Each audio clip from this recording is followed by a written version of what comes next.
You are tuned in to Be Provided Conservation Radio. I am Marcia Civic, and my guest today is Jenny Papka, Executive Director of Native Bird Connections, which is located east of San Francisco.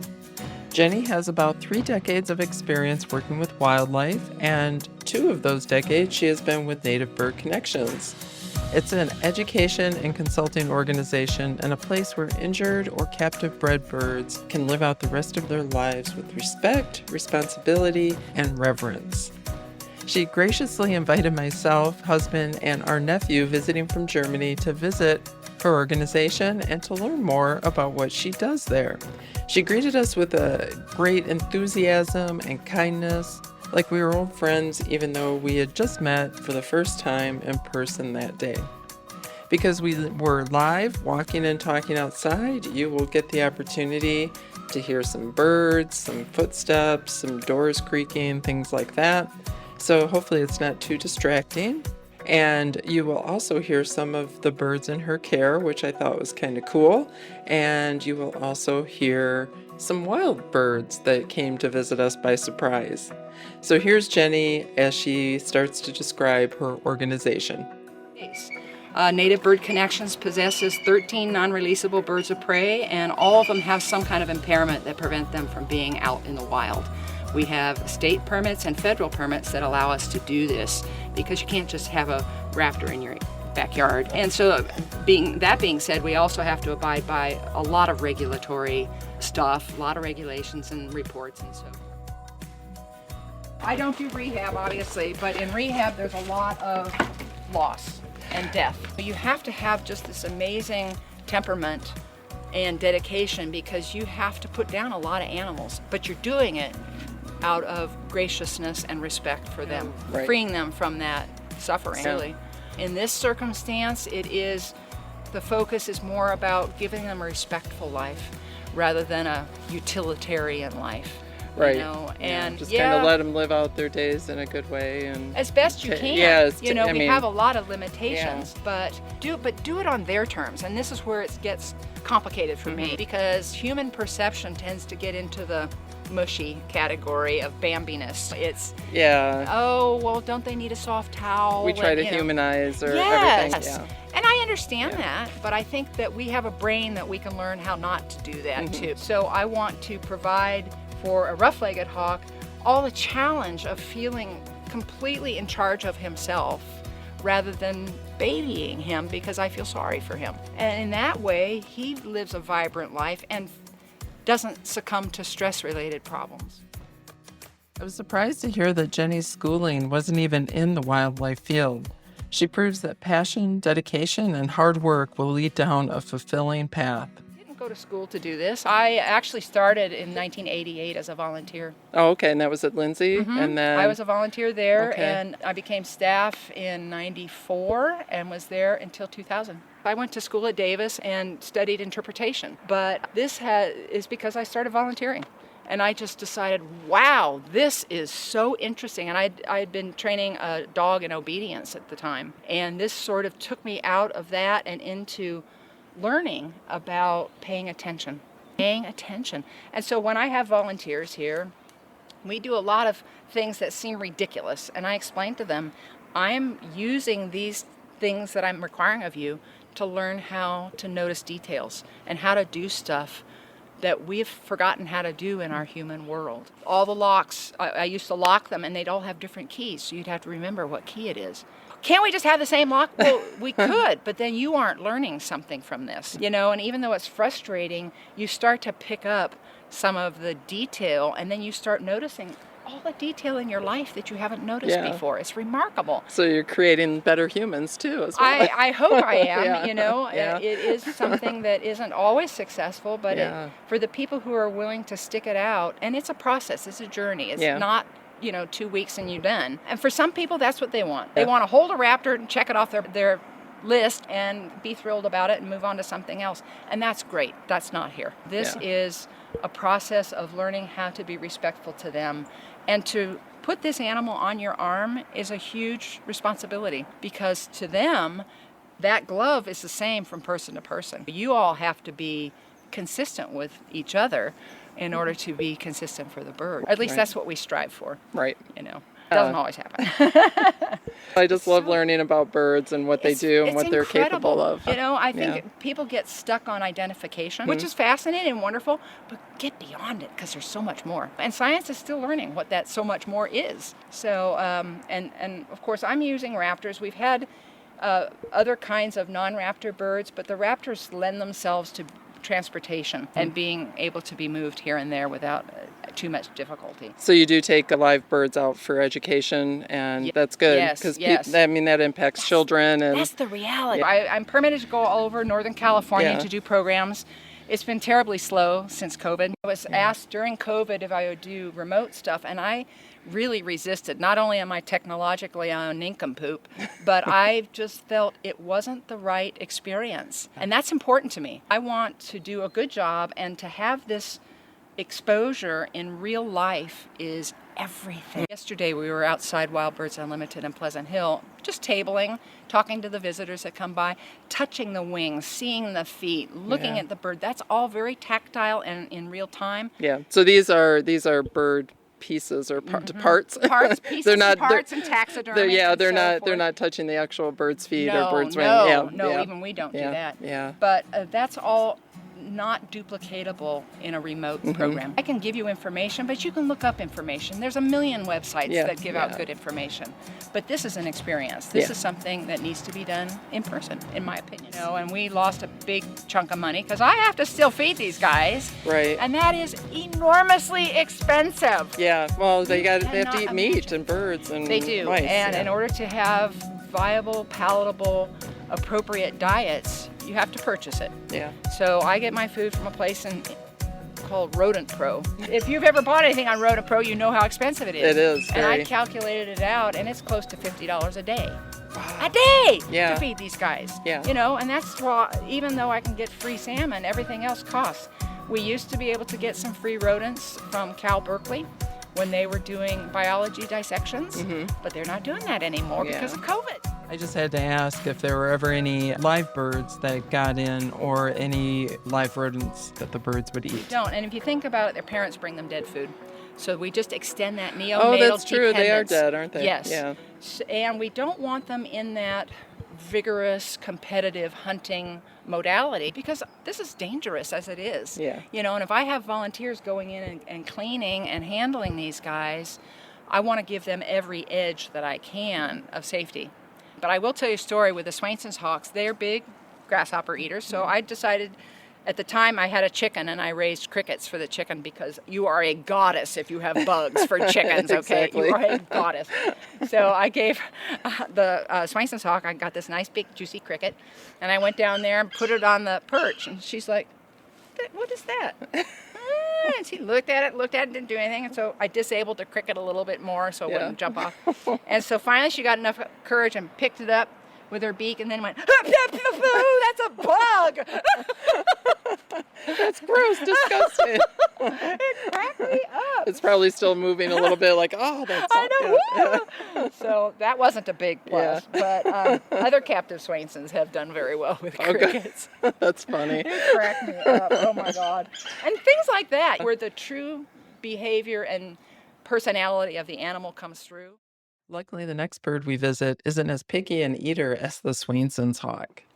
So here's the iconic bald eagle, where they used to be impacted by DDT, are now, just like the peregrine, thriving. Yeah. So this bald is 22 years old. Oh my goodness. She could live 50 years easily. Wow. And in the fall, I acquire salmon from Nimbus Hatchery through Fish and Game. And right now I've run out of salmon until the run starts again, so she gets rats. And the thing is that balds are scavengers, so they don't care. And that's piercing. That is piercing. He's beautiful. This is a female, and birds of prey, the girls are bigger than the boys.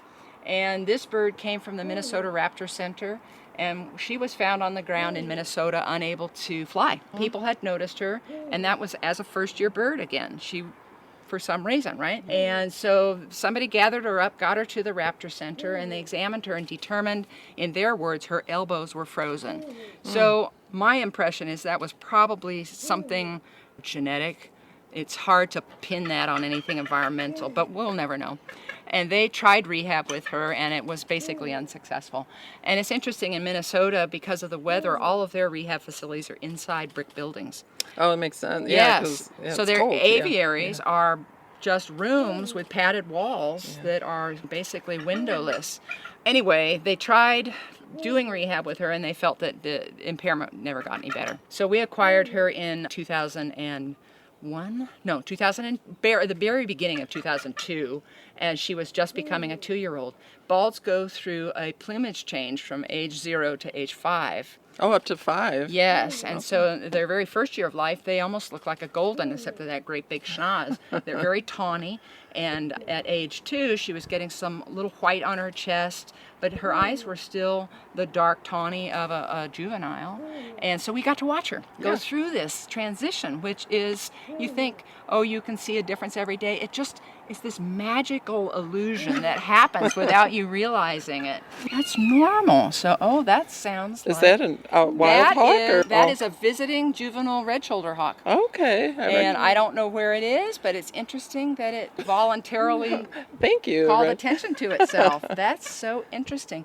Only the past few years have I seen wild raptors come in. And check it out. I'm sure they hear her call. They hear and they call. Yeah. You know, the golden regularly calls in a wild female golden. I have owls that call in wild counterparts. Mm-hmm. And then last year we had a juvenile red-tail show up and stay for a while. Yeah. You know, and this red shoulder is a new one. As we were walking along and talking, we were sharing one microphone. So at times the microphone got away from either Jenny or myself. And at this point, Jenny was explaining that some juvenile birds will come over to the enclosure area when they hear adult birds, and she thinks they're possibly hoping that an adult bird will offer up some free food. So I thought that was kind of interesting. And from here, from the bald eagle, we walked further down to another enclosure that what caught me first was this incredible pair of reddish colored eyes looking back at me. And the eyes belonged to a large tawny colored bird, and she looked like she had a big personality, and she had, the floppy feather ears, and she was the source of the hoots we heard earlier. And she was definitely chatty during our visit. And it's the cousin. It's our only non-native bird. It's a cousin to our great horn. Everybody's molting right now, so she's kind of down to a horn and a half. But she is captive bred. So for her, this is the only non-native captive bred bird that we have. And we never knew that we were going to do this. But we had a benefactor say, gosh, you really should have an eagle owl. And we're like, okay. And it became a task to apply for it because you have to go through a lot of steps. You can't just go to a pet store and buy them. Right. Thank goodness. And then we thought, forgot about it. And one day we get this phone call, your owl is ready. Like, what? Who ordered an owl? I guess we were accepted. Yes. She is absolutely terrific, but even though she's captive bred, she still has the wild temperament. She's very tolerant of humans. She is really comfortable around humans, but we don't touch any of our birds. We don't try and turn them into something that they're not. They don't touch each other, so that's a real good clue about how we should behave around them. That's true. Right? You don't want to go up and pet them, and they don't want to be pet. No, she would see that as an attack, Right. And yet that's our MO for humanity is, I want it, I'm going to do it. And that's really challenging. Look at her. It's interesting, that's the gular region of the throat, and that inflates to put air through the syrinx to make the sound. Oh, okay. And you notice it's just one hoot. Yeah. These guys and great horns are the same genus but different species. They're both bubos. This one is bubo, and the great horn is Bubo virginianus. It's a lot taller, even though she doesn't carry a lot of weight. None of them do. Yeah, birds are amazingly light for their size. So she only weighs around 4 pounds. Oh my goodness. But they can carry off 3 times their body weight in prey. Oh my gosh. And in studies, the largest prey ever documented taken by a wild Eurasian eagle owl was a 27-pound roe deer. Oh my gosh. I know. I would like to have seen that. That's pretty intense. That is intense. I mean, that's really not impressive. unusual at all. These guys will catch foxes. Yeah. Oh my goodness. Absolutely. That's so amazing. again, having been in this business for 30 years, you start to get the idea of what the size ratio and perspective is. Yeah. The thing is they want to go for what's easy. Yeah. But if they're desperate, they'll go for whatever they can. In fact, I always tell this story in one of my programs that I had a colleague that would drive from Walnut Creek to San Jose. And if you're a birder, you're looking for birds while you're driving, right? Yeah. And so she, on the flanks of Mount Hamilton, she saw this young golden eagle just coursing over the hillside. And she's like, oh, wow, that's so cool. So she kept stealing glimpses of it, and it attacked a cow. Oh my gosh. That's what she said. And the cow's like, holy cow, and it's jumping and bucking and this big pokey thing on its butt. Yeah, I'm But, sure you those know, talons could do that's some right, damage. right. Yeah. So, it's a good testimony to these young birds who are desperate. Yeah. They're desperate, and they have no history of catching their own prey. They got to learn because mom and dad are like, here are the keys to the car, have a good life, be on your own. And they have to make really ridiculous choices. And obviously that didn't score him anything. And whether or not that eagle survived, we'll never know.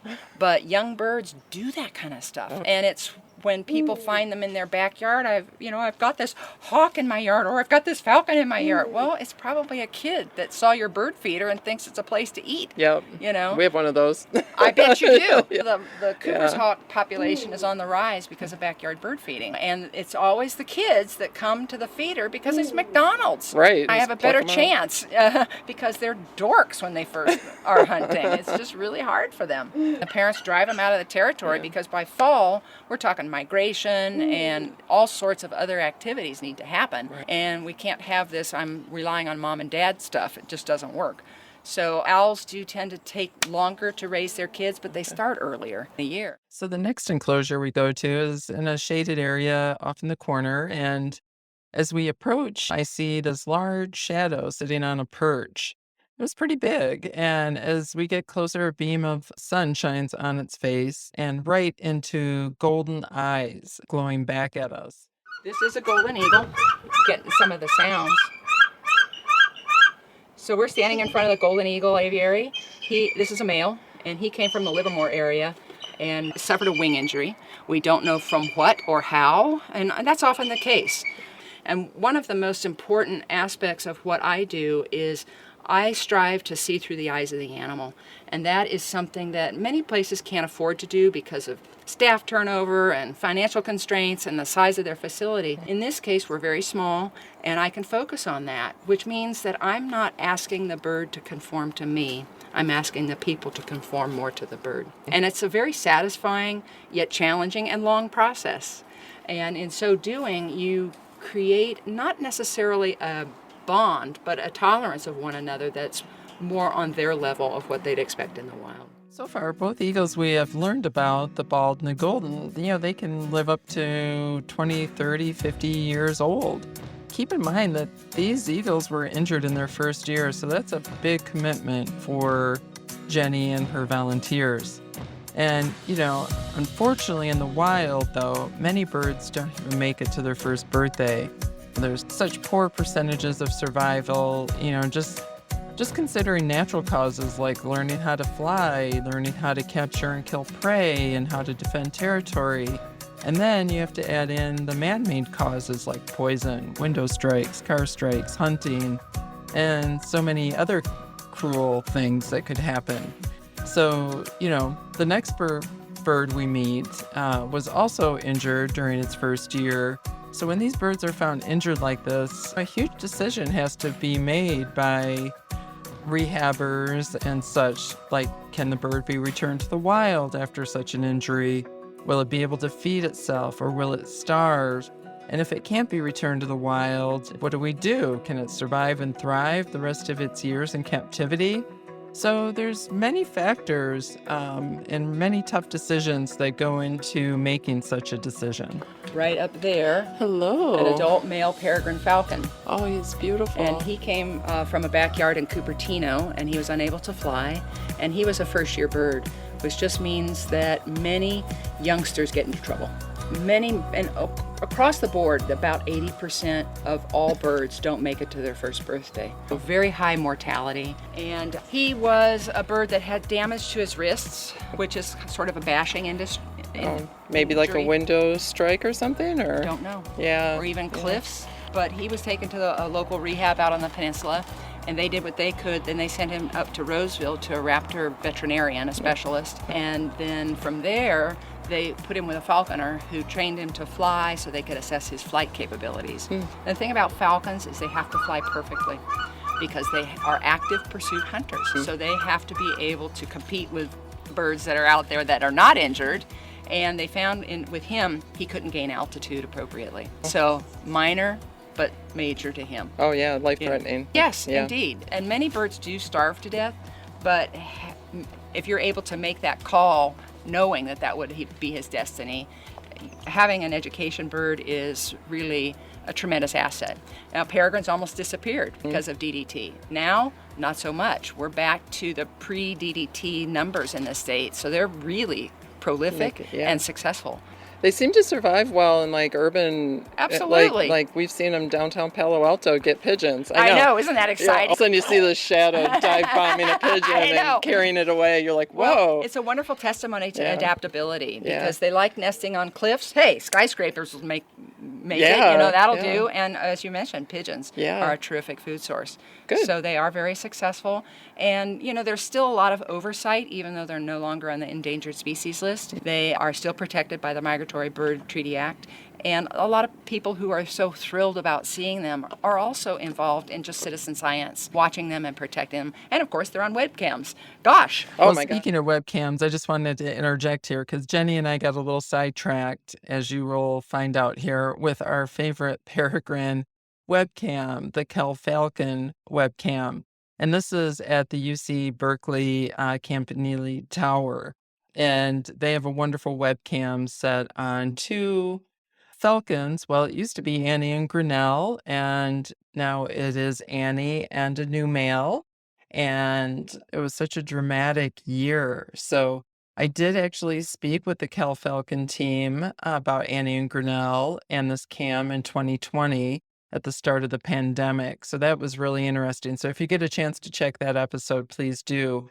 It's a really fun story. And this, I just left our sidetrack story in here because it's a showcase for bird adaptability and how exciting people can get watching a webcam. I mean, Annie and Grinnell and Cal Falcons, this cam had thousands and thousands of viewers watching the lives of these peregrine falcons and learning so much about their behavior. And it was wonderful to see a lot of questions, a lot of education, and as you can tell, a lot of drama. Gosh. Oh my gosh, yeah, we've been watching the Cal Falcons. I know, wasn't that a drama? Oh my gosh. Oh my gosh. So first Grinnell gets injured, I right? know, and went to Lindsay, and then he gets back. I know. And then he gets hit by a car. Yeah, well, first then Annie disappeared for a while. Oh, that's right. I forgot about that. Yeah. She disappeared for like a week. Yeah, and then they thought maybe she perished, and then he came back. They laid two eggs. And then he got hit by a car with the pigeon next to him. And then just comes in out of nowhere. And that's rare, right? It is so rare, and the fact that he is a survivor of a disability is remarkable. Because he has one of his feet. Leg, yeah. But that obviously doesn't impair him from being a provider. Yeah, because they need that, because they do the impact. They hit the bird really hard and then grab it with their talons. Yes. I mean, it is. It's a drama and it's a learning it's a soap curve. Opera, yeah. It's something that certainly taught rehab. Yeah. Maybe they don't have to be as perfect as we thought, depending on where they are. But clearly this male was sort of an interloper. He didn't have a territory, he didn't have a mate, so he just lucked out. He scored. Found Annie. Yeah, I know. She's a catch, I know. Our soap opera of the Cal Falcon. I know, right? I love that this year. That was amazing. Well, that's pretty rare for another male to come in to take over. Rare. Extremely rare. I also do a volunteer thing where I'm an advisor for a team of volunteers that watch the peregrine falcons up on Mount Diablo. Oh, up right. in Pine Canyon. It's called the Peregrine Team. And one of the things that happened while they were watching a couple of years ago is the adults had chicks, and one of the chicks got close to the edge and it tumbled out. Oh, no. And perished. Yeah. But they watched the adults take another chick that got close, pick it up, and take it back in. That doesn't happen with birds of prey. That's a mammal thing. So, I mean, how crazy is that? So it proves that we have a lot to learn about some of these birds. Again, our perceptions tend to limit us to a narrow range of expectations. The birds are faced with a lot of adaptation right now, and they don't see those limitations. We like things in a box and perfect and predictable because that's safe. And for them, they are seeing the world differently. Not only do they have a capacity to see time differently, this is wild. They can see in more events per second than we can. Oh my gosh. Okay, so we can see like high def is maybe 24 frames per second. Yeah. That's TV. They've done studies with Harris hawks, for example, can see in 80 events per second. A peregrine falcon can see in 120 events per second. Yeah. So they're experiencing time differently, and they can see in all the ranges of color, including infrared and ultraviolet. Oh. So their experience of the world is quite different than ours, and their priorities in their world experience are different than ours. So why shouldn't they evolve and change and adapt and whatever? It's just fascinating. It is fascinating. I stuff. love learning all this stuff. Thank I know, you. It's so cool. Well, this is why I enjoy doing what I do, because people didn't get this in school. And just knowing things like that allows you to have an appreciation and a respect that you wouldn't have had before. Unfortunately, our culture and our ancestors feared wildlife, so they were a nuisance. You shoot them because they interfere with what we want, and we're the top, and we arrange everything, and we train everything, and we are blah, blah, blah. Not anymore.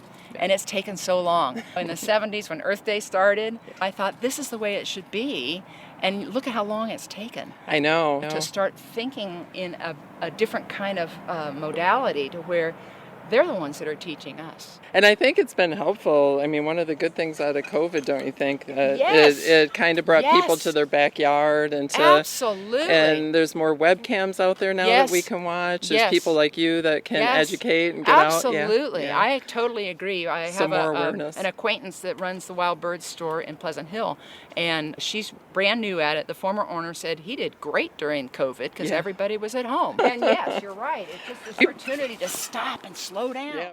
As we walk around, I realize these birds of prey, they're all at the top of the bird food chain, yet they exist near one another, although in different enclosures and such. But so I asked Jenny about the birds and their stress levels and how that affects them. So placement is actually important to consider. In a bird's life, where you are vertically is important because the sky is your home. Right. I mean, for 99% of them. So a higher perch gives you more dominance and more free reign to the sky, let's say. Okay. So how we place these guys is very important. And then you have to know who predates who. Nobody's too worried about a bald eagle because they're scavengers. But a golden eagle, yeah, kind of. I have a great horned owl over here, and a great horned owl fears golden eagles. So having them next door is a little touchy. Right, because, you want them to live out their best life, but yet not be stressed out while they're doing it. That's it, and stress is the big deal. Controlling stress, monitoring stress, yet giving them some stress because they need that heartbeat of a wild life, because that's what the wild is.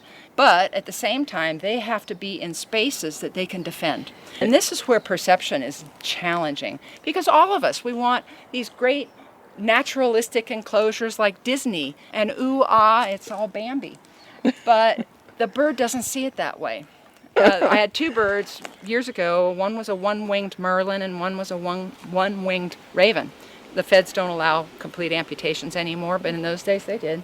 And the raven in particular was from Alaska, and Alaskan ravens are ginormous. They are. They're like 6 times bigger than our ravens around here. I'm exaggerating. Wow, we have big ravens too. Yeah. Yeah, and so imagine even larger, yeah, with big honking bills. Anyway, this raven knew that people had been responsible. He'd gotten shot, and the wing had to be taken off. He was in a fairly decent sized aviary. I think it was 8 by 10 with a 9-foot ceiling. He never moved from one place. He'd eat, he'd preen, but his poop was always just in one place.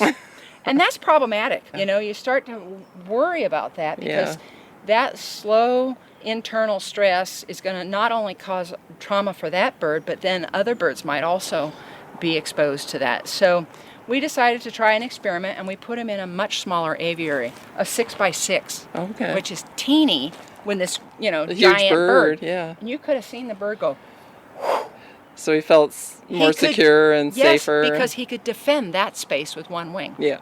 And that's what it came down to. And I thought, well, duh. Wild birds see their world in terms of territory because that's everything to them. That's their refrigerator, that's their mate, that's their kids, that's everything. Yeah. So if they have a territory and within that space, their home range is their aviary, if they can defend it, then they feel capable and participating in the world. Otherwise, it's somebody's going to get me, I'm not safe. And that was just such a profound lesson for us. And it's when I explain it to people, they're like, oh, that makes sense. And yet, without that information, we make a perceptionary judgment about, well, shouldn't they have a bigger space where they can fly and blah, blah, blah. Right. Well, that's what maybe you think. Yeah. If they can fly, but maybe they can't fly. And that's a burden on them that's tough. Yeah. So I think it's just a wonderful thing. And the birds can teach us that. Speaking of what birds can teach us and raptors and such, I cannot do a show about raptors without discussing the harm being caused to them and other wildlife by rat poison. And, if you've listened to my show, I'm very passionate. It usually comes up in almost every show when I talk about wildlife. And Jenny agrees. And I realize that we had a common acquaintance who you've already heard on, hopefully, on this show a couple of times, Lisa Owens-Biani, co-founder of Raptors Are the Solution. And the reason why I bring it up at this point in our conversation is that we arrive at an enclosure with a barn owl. And barn owls, are, especially during nesting season, are very efficient natural rat controllers. They will eat thousands of rats during a brooding season. And you can get a barn owl and kestrel nesting box from Native Bird Connections with only a $100 donation, which is a great deal. And you're giving back. And I think it's a wonderful thing if more of us can put up nesting boxes for kestrels and barn owls and support the wildlife in our area to naturally control the rat population, I think is a great thing. And I think we all need to start considering that. But back to our conversation as we approach that beautiful brown owl that looks like he is all head and legs. He's got super long legs, and his chest feathers also look like the little specks are shaped like hearts. And very adorable. There you go. This barn owl came from Brentwood, and he was nesting in a palm tree in Brentwood, and that's not uncommon. Barn owls are cavity nesters, but there are fewer and fewer cavities available, either with a natural tree, because we're cutting them all down, or a natural barn. So they have, over time, learned that palm trees make good substitute cavities. All those dead branches and fronds underneath can be kind of scritched out to make a nice cavity. So barn owls are pretty prolific in eastern Contra Costa County, and he and his family were in this palm tree, and the wind came up, and the palm tree started pitching and swaying, and he and his sibling bonked out onto the sidewalk. So he broke that left wing, and he was just a teeny little thing at the time, maybe 4 or 5 weeks old. And the thing is they go from an egg to a full grown-up size owl in 12 weeks. So it's a very fast process. But we got him when he was very small, and I raised him in the house. And that was 2009 that he came in. So he's a teenager, right. Barn owls in captivity have been known to live over 20 years. It's not very common, but it can happen. He's a bit of a runt. He's a little bit small, and the males tend to be a little whiter. The females have a little more caramel on their chests. But this is a little heart shape. I know, isn't it? Just and they are nature's mouse-o-matic. So a lot of people like to bring them into their backyards with barn owl boxes because they have big families and they eat a ton of rodents. People think they have a lot of rats. Well, do you have 1,000 rats? Because that's what they need for one. So it's amazing. Barn owl house. Yes, it's a way that you can help wild populations thrive and without using poison, because that's the biggest thing that these animals face these days is our use of rat poison. Dumb. Yeah, I know, and it's so prolific. I know California is on the leading edge of trying to reduce that, but... Well, yes, they are. My friend Lisa Owens-Biani started an organization called Raptors Are the Solution.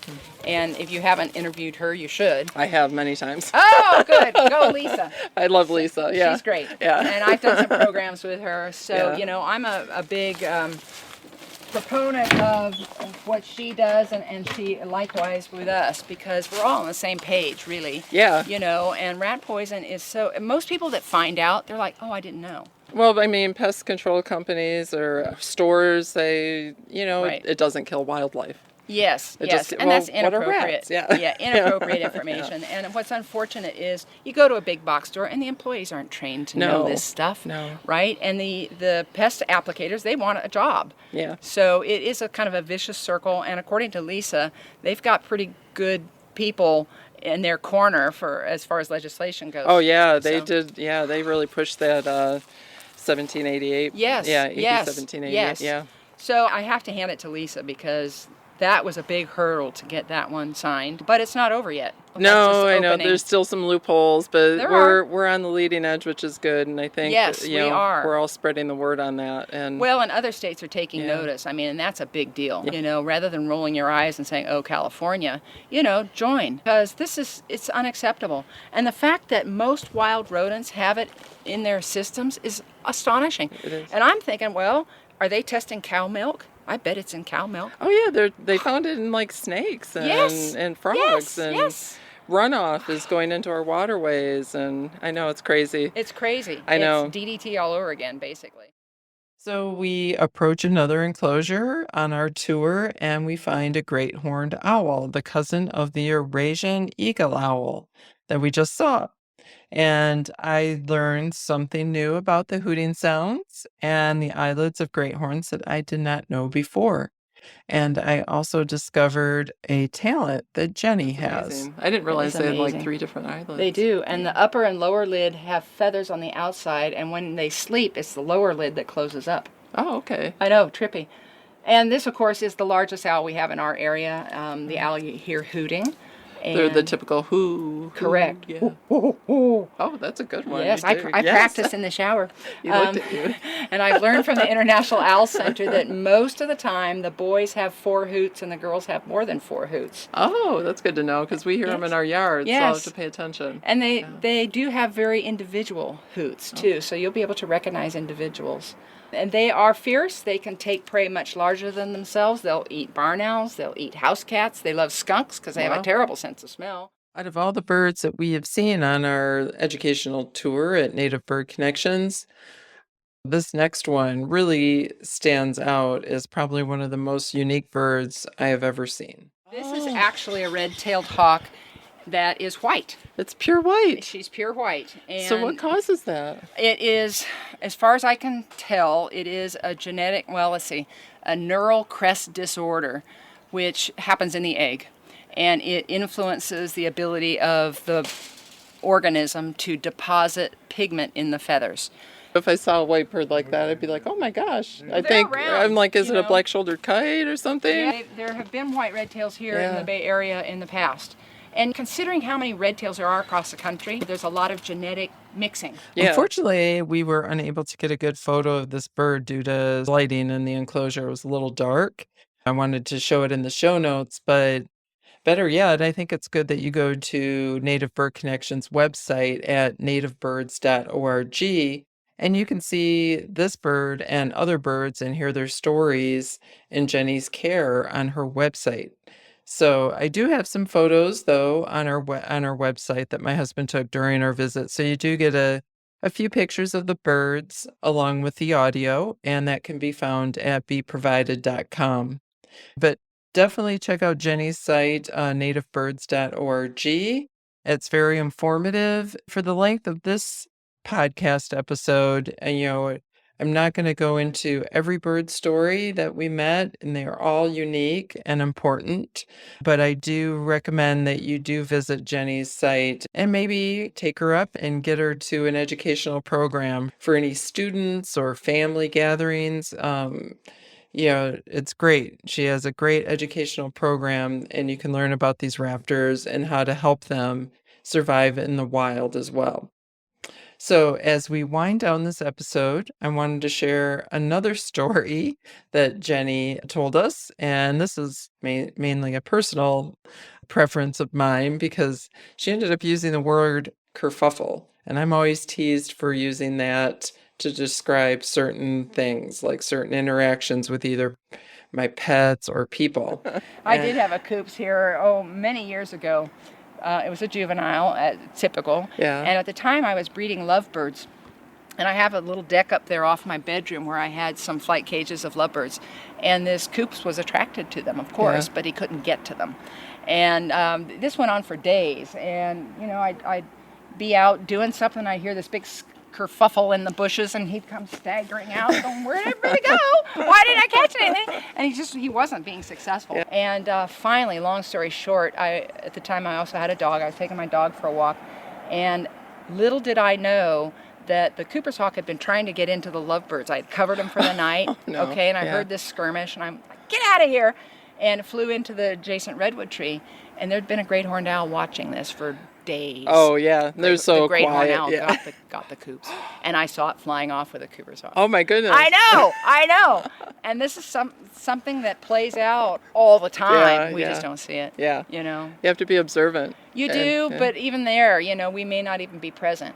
And, something like a great horn, they got nothing but time. They're just sitting. They're just sitting there watching this silly juvenile making an idiot of himself and not being successful and taking more and more chances. And he was just like, "Oh, it's about lunchtime, I think." Yeah, I'll go take her out. Yeah, the mercy killing. It's funny, you're the only person I've heard besides me say kerfuffle. Oh, it's a great word. Yes. It's perfect. It's perfect to describe a Cooper's hawk coming staggering out from a bush. Last night we were watching great horned owls in Santa Cruz, and they get they spread their wings when they shake, and they get all, I call that floofinating, and the two girls behind me are like, "Floofinating? Is that a technical term?" I'm like, yes. Yes. It's actually called rousing. Is it rousing? They have muscular control over their feathers, so they can raise them up and they just shake them. Yeah. So rouse. So at this point in the show, as we wind down, we thought we should get our audience involved. And so we did take a couple questions from them. So first you'll hear from my nephew, Eli, and then from my husband, Vince. How do you be polite to a bird? How do you be polite? That's a great question, because one of the things that a raptor does not like is confrontational eye contact. So we're very careful. We kind of look at their feet, their body. You can glance at their eyes. Yeah. And when the bird's on your fist, you learn to feel their presence more than to look at their presence, and to notice it obliquely too. Yep. And it's actually very challenging to have a bird and to talk and to do it well, because the bird has to feel like you're present and you're a good tree, and that branch isn't going to break, and you're going to protect me from some joker coming up behind or whatever. And then you have to engage your audience in a meaningful and attentive way. Right. And so you have to kind of split yourself to do that. But that is one way. The other way is to not hover over the top of them. That's very stressful for them. So I think there's a number of little nuances that they appreciate that you would learn sequentially, and as you start to notice these details, if the bird starts going like this, oh wow, back up, I'm doing something that's causing you stress, and that clues you in as to, okay, what did I do? Was I waving my hands? And that would be freaking out. And then different birds have different tolerances. The one bird that lives in that aviary that I put away is very reactive, because he got hit by a car and has no eyesight out of his left eye and probably no hearing. And so loud noise and movement is just really makes him freak out. So he's challenging for me, because I'm learning how to manage his needs in a respectful and appropriate way. So every bird has a different, ability to tolerate us, and a different set of needs within that framework. That's a great question. Yeah. Well, Yeah. thank you. Any from you? Yeah, how do we help? How do you help? That's a great question. Thank you so much. Contribute. That's one of the biggest ways you can help us. All proceeds that we get as donations go to the birds. We don't pay employees. We don't use that money for anything except for food for the birds and veterinary care. I even pay for all the gas myself when we go on programs. Okay. So making contributions is a huge help to us. And how simple is that? You know, you can go to our website and hit the Donate Now button, and we would really appreciate it. Thank you for asking that. Yeah. How can people find you? We are on Facebook, and we are on our website is www.nativebirds.org, and on Facebook we're at Native Bird Connections. Great. So that's the way to go. Great. And I know Yes. you do a regular stint up at Wild Birds Unlimited, We right? do. If Is you'd it like to see us Pleasant- there, it's in Pleasant Hill. Pleasant Hill. It's once a month, and she usually advertises well in advance for the customers. So if you get on their Facebook page, they will let you know when we're going to be there, because it's not a regular time. Okay. But it's a Saturday. And this summer we have been at Alden Lane Nursery for the past couple of months. So we're going to be there next weekend on Saturday, and we're also going to be there for their Fall Fest. Oh, So okay. that'll be fun. So you're starting. Terrific. Yes, and if you have people that would like to see us in a program, get in touch. Well, folks, that wraps up this episode. It was so much fun to get up there and visit Jenny and Native Bird Connections. And I am Marcia Civic, and this is Be Provided Conservation Radio. Again, I have a big heartfelt thank you to Jenny Papka at Native Bird Connections. And thank you, Jenny, for all you do and, giving these birds a quality of life and a good place to spend the rest of their years. The education programs you offer are inspiring and engaging, and I just think they're wonderful and so important. And I'm sure you've helped many people of all ages and taught them to love and be observant of our wildlife. So for more information about Native Bird Connections, again, visit www.nativebirds.org. And if you're in the East Bay area, check out Wild Birds Unlimited once a month to see when they will be at the Wild Birds Unlimited in Pleasant Hill. Also, a special thank you to my husband, Vince Duperrin, for taking some photos and being patient with us as we walk around the compound. And the great question. And also, thank you, Eli, who offered great conversation and great questions. So thank you again to all of you. So photos in the show notes were taken by Vince Duperrin, with the exception of the great horned owl, which was provided by Native Bird Connections. Background music is from soundstripe.com, and the song is Early Bird by Be Still the Earth.